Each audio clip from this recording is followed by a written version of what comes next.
মৌলভী কিশোরী মেয়েকে রেপ করে বলে ওই সময় আমি শয়তানের ধোকায় পড়ে গিয়েছিলাম। Point to be noted. তাহলে বাকি সময় তুমি কামেলা ছিলা? তো বাকি সময় তুমি কি আল্লাহর উলিয়া ছিলা? বাকি সময়ে তোমার চিন্তা চেতনা 100% শুদ্ধ ছিল? লোভ নামক এনার্জি কাজ করতো না তখন? মোহ নামক এনার্জি কাজ করতো না? অপরকে ঠকাবার চিন্তা করো নাই? শুয়ে শুয়ে বসে বসে কর্ম করছো না, কিন্তু ব্রেইনের চিন্তা কি স্টপ ছিল? তোমার হাত পা নড়ছিল না, চিন্তা কি বন্ধ ছিল?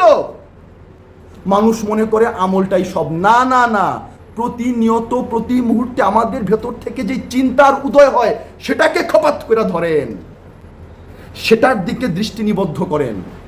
সেখানে কি কামনা উকি দিচ্ছে না? বাসনা উকি দিচ্ছে না? লোভ উকি দিচ্ছে না? হিংসা উকি দিচ্ছে না? ঈর্ষা উকি দিচ্ছে না? তাহলে এনার্জিগুলো তো উদয় হচ্ছে। তো এনার্জিগুলো তো আপনার ভেতর থেকেই উদয় হচ্ছে।